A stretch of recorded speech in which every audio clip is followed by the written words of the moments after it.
বান্দা ঈমান আনো তাদের মতো ঈমান, সাহাবাদের মতো ঈমান।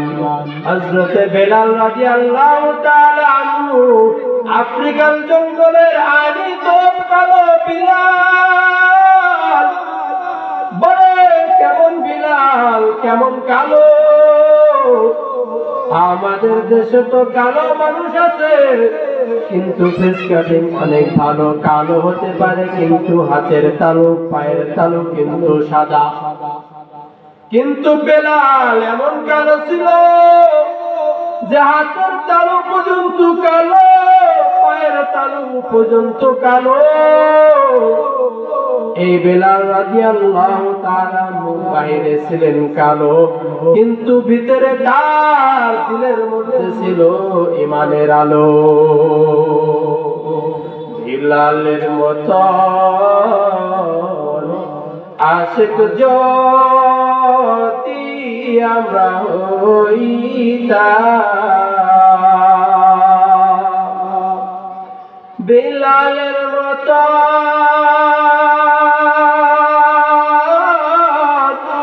আশিক যদি হইতাম,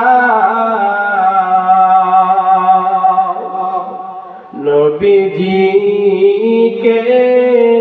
স্বপ্নে যুগে দেখিতাম, নবীজিকে স্বপ্নে যুগে দেখিতাম। এরে নবীর উম্মতের দল, ও বিবির কান্দে লাগার মুসলমান, ও যুবক ভাই পর্দার আড়ালের মা, কেমন আশিক ছিলেন সাহাবারা, কেমন ঈমানের ছিলেন হযরত বেলাল রাদিয়াল্লাহু তাআলা আনহু। বেলাল রাদিয়াল্লাহু তাআলা আনহু পয়গম্বরের হাতে হাত রেখে কালিমা পড়ে মুসলমান হয়ে গেলেন। কালিমা পড়ে মুসলমান হয়ে যাওয়ার পর তখন বেলাল রাদিয়াল্লাহু তাআলা আনহু ছিলেন উমাইয়ার বাড়ির গোলাম। বেলাল উমাইয়ার বাড়ি কাজ করে আর গুনগুন গুনগুন করে জিকির করে, সমাদ বলে ডাক দেয়, সমাদ বলে ডাক দেয়। কাজ করে মুখের মধ্যে জিকির, মুখের মধ্যে জিকির চলে। বেলাল রাদিয়াল্লাহু তাআলা আনহু জবানে শুধু আল্লাহ তাআলার জিকির। উমাইয়া একবার হঠাৎ করে বেলালের আওয়াজটা শুনে ফেললেন। উমাইয়া ডাক দিয়ে বলে, বেলাল তোমার জবানে কার নাম শুনি, আমাকে বলো। বেলাল রাদিয়াল্লাহু তাআলা বলে, উমাইয়া আমাকে যে আল্লাহ সৃষ্টি করেছে তার জিকির করি। উমাইয়া ডাক দিয়ে বলে, আল্লাহ আবার কে, আমি তো তোর মালিক। বেলাল ডাক দিয়ে বলে, উমাইয়া আমি তোমার গোলাম হতে পারি, কিন্তু তুমি আমার প্রভু নয়, তুমি আমার প্রভু নয়। উমাইয়া তোমাকে যে আল্লাহ সৃষ্টি করেছে, আমাকে যে আল্লাহ সৃষ্টি করেছে তিনি হলেন আমার আল্লাহ, তার জিকির আমি করি। উমাইয়া ডাক দিয়ে বলে, বেলাল সাবধান, আর একবারও আমার সামনে তোমার প্রভুর জিকির করতে পারবা না। বেলাল ডাক দিয়ে বলে, উমাইয়া তুমি আমাকে এই আল্লাহ তাআলার নামের জিকির থেকে ফারেক করতে পারবা না। উমাইয়া বলল, সাবধান, আর একবারও জিকির করবা না। আপনারাই বলেন, স্রোতের মধ্যে যদি বাঁধ দেওয়া হয়, এক জায়গা দিয়ে যদি পানি বের হতে শুরু করে, স্রোতের বেগ কমে না বাড়ে। তেমনি ভাবে ইমানদারের জবানে, ইমানদারের অন্তরে যদি আঘাত দেওয়া হয়, ঈমান আনার কারণে যদি ইমানদারকে আঘাত করা হয়, তাহলে ইমানদারের ঈমান কমে না, ইমানদারের ঈমান আরো বেড়ে যায়। তার একটা দৃষ্টান্ত আমি সাহাবাদের যুগের কথা বলবো না, সোনার বাংলার সোনালী সন্তান বর্ষিয়ান আলেম দ্বীন আল্লামা মামুনুল হকের দিকে তাকান। আল্লাহ বান্দা 3টা বছর জেল কেটেছেন, কিন্তু বান্দা কোন বাতিলের সামনে মাথা নত করেন নাই। বান্দা জেলে যাওয়ার আগে যেমন কথা বলেছেন, জেল থেকে বের হওয়ার আগেও তার চাইতে বলিষ্ঠ কণ্ঠে কথা বলতেছি। শুধু এটা তো আমার কথা না, ইমানদারের কথা, ইমানদারের আওয়াজ, ইমানদার ইমান তো আরো বেড়ে যাবে আল্লাহ তাআলার নামের জিকির করলে। কারণ আল্লাহ পাক রব্বুল আলামিন কোরআনের মধ্যে বলেন, ইন্নামাল মুমিনুনা আল্লাযীনা ইযা যুকিরাল্লাহ,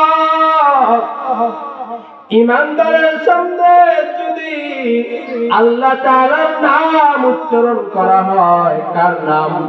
আল্লাহ তাআলার নাম। ঈমানদারের সামনে যদি আল্লাহ নামের জিকির করা হয়, ঈমানদারের সামনে যদি আল্লাহ তাআলার নাম নেওয়া হয়, ঈমানদারের অন্তর কেঁপে ওঠে। দ্বিতীয় নাম্বার ঈমানদারের গুণ হচ্ছে, ঈমানদারের সামনে যদি কোরআন হাদিস থেকে আলোচনা করা হয়, ঈমানদারের সামনে যদি কোরআন থেকে তেলাওয়াত করা হয়, ঈমানদারের ঈমান আরো বৃদ্ধি পায়। আল্লাহ তাআলা কোরআনের মধ্যে বলেছেন। এজন্য বান্দা আপনাদেরকে বলবো, বিলাল রাদিয়াল্লাহু তাআলা আনহু কেমন ঈমান আনছে।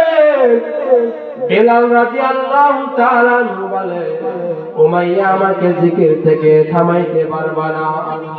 এতদিন বিলাল জিকির করেছিল আস্তে, আজ থেকে বিলাল রাদিয়াল্লাহু তাআলা আনহু জিকির করে জোরে। উমাইয়া বলে, সাবধান বিলাল, তোমাকে নিষেধ করে দিয়েছি, না না একবারও তুমি তোমার রবের নামের জিকির করবা না। এটাকে একটু ছোট করুন। এই ওকে এই বিলাল রাদিয়াল্লাহু তাআলা আনহু বলে, উমাইয়া আমাকে আল্লাহ তাআলার জিকির থেকে ফারেক করতে পারবা না। উমাইয়া দেখে বিলালের সঙ্গে কোন রকমই পারা যায় না। অন্য চাকর বাকরকে বলে, এই চাকর, এবার খাদেম যা, জলদি করিয়া যা, বিলালকে আর আমার এখানে রাখা যাবে না। ওর হাতের মধ্যে রশি লাগা, ওর পায়ের মধ্যে রশি লাগা, ওকে মরুভূমির মধ্যে নিয়ে যা। বিলাল রাদিয়াল্লাহু তাআলা মুখে মরুভূমির মধ্যে নিয়ে যাওয়া হইল। প্রচন্ড তাপের মধ্যে, প্রচন্ড গরমের মধ্যে বিলালকে উলঙ্গ করিয়া, জামা কাপড় খুলিয়া, বুকের উপর চাপা পাথর চাপা দিয়া বালুর মধ্যে শোয়ায় রাখছে। বিলাল রাদিয়াল্লাহু তাআলা চোখের পানি ছেড়ে দিয়ে কাঁদে আর বলে, আল্লাহ তোমার নামের জিকির করার কারণে আজ আমার এই দশা। আয় আল্লাহ, কষ্ট হয় হোক, এই তাপের মধ্যে আমি সহ্য করতে পারি না। তবে পয়গম্বরের কাছে শুনছি, মরণের পর যারা জাহান্নামে যাবে তাদের এই তাপের চাইতেও শত শত গুণ তাপ বেশি জাহান্নামের আগুনে পোড়ানো হবে। ওগো আল্লাহ, আমাকে দুনিয়ার এই তাপের মধ্যে শুয়া, তাও আমার কোনো সমস্যা নাই। ও দয়ার মালিক তুমি আমাকে ঈমান হারা কইরো না। বেলাল চিল্লায় চিল্লায় জিকির করে, কিন্তু প্রচন্ড রোদের মধ্যে তো উপর করে সোয়া পাথর চাপা দিয়ে রাখছে। বেলালের শরীর থেকে গোশতগুলো খসে খসে পড়ে, বেলালের শরীর থেকে রক্ত পুঁজ বের হয়ে পড়ে। বেলাল চিৎকার করে ডাক দিয়ে বলে আহাত আহাত আহাত। বেলাল চিৎকার করে এরকম ভাবে কাঁদে। পাশ দিয়ে আবু বকর যায়, দেখে আমার ভাই বেলাল কাঁদে। খুঁজে খুঁজে উমাইয়াকে বের করলো, বলল উমাইয়া আমার ভাই বেলালকে ছেড়ে দাও, আমার ভাই বেলালকে আর মারিও না। তুমি যদি টাকার মাধ্যমে আমার ভাই বেলালকে যদি বিক্রয় করতে চাও, তাহলে আমাকে আমার কাছে বিক্রয় করে দাও। আর যদি বিক্রয় না করো, তোমাকে টাকাও দিব, গোলামও দিব। তোমার ধর্মের একজন গোলাম আমার কাছে আছে, তাকে নিয়ে যাও আর টাকাও নিয়ে যাও, তারপরে আমার ভাই বেলালকে আমার কাছে ছেড়ে দাও। বেলালের উপরে নির্মম অত্যাচার দেখে আবু বকরের চোখের পানি ছেড়ে দিয়েছে, কেঁদে কেঁদে অনুরোধ করতেছে উমাইয়া আমার ভাই বেলালকে মাইরো না। আবু বকর বলে বেলাল তুমি তো আস্তে জিকির করলেই তো হয়, তুমি জোরে জিকির না করলে তো তোমাকে মারে না। বেলাল ডাক দিয়ে বলে ভাই আবু বকর আমি তো আস্তে জিকির করতে পারি না, কারণ আমাকে যত আঘাত করে আমি আস্তে জিকির করলে আমার দিলে শান্তি হয় না। আমি যদি জোরে জিকির করি তাহলে আমার অন্তরে তৃপ্তি পায়। উমাইয়ার কাছ থেকে বেলালকে খরিদ করে আবু বকর মায়ার নবীর দরবারে হাজির। বেলাল রাদিয়াল্লাহু তাআলা নুকে নিয়ে গেছে। বেলাল মায়ার নবী আমার বলেন আবু বকর বেলালকে যেভাবে খরিদ করছো ওই টাকার মধ্যে আমাকেও শামিল রাখো, কারণ এই বেলাল ভিতরে কালো হইতে পারে, কিন্তু বেলালের ভিতরের মধ্যে নূরের আলো, বাইরে হইতে পারে বেলাল কালো, কিন্তু বাইরের দৃশ্য আর ভিতরের দৃশ্য এক না। কারণ এই বেলালকে আমি চিনি। মেরাজে যখন গেছি ওই জান্নাতের মধ্যে বেলালের হাঁটার আওয়াজ শুনতে পেয়েছি। বেলাল হাঁটে জমিনে আর আমি আওয়াজ হাঁটার আওয়াজ শুনতে পাই জান্নাতের ময়দানে। ও আবু বকর আমাকে তোমার সঙ্গে খরিদের ভাগটা রাখো। বেলাল যে জিকির করছে এত আঘাত দেওয়ার পরেও বেলাল জিকির থামাই না। এই বেলাল কত দামি উমাইয়ার নির্যাতন করার পরেও বেলাল জিকির থামাই না, জিকির করছে। ইব্রাহিম নবী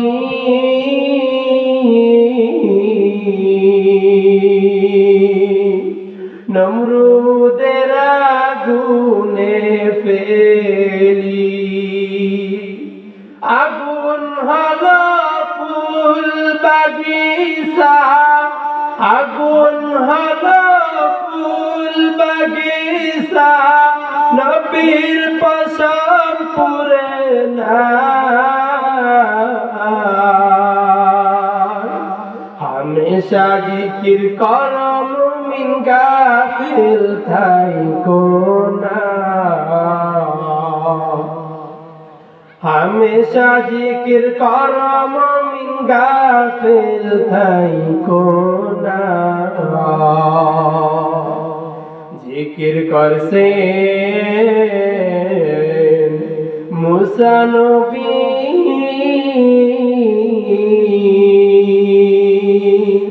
तुर पहाड़े गेलेन चली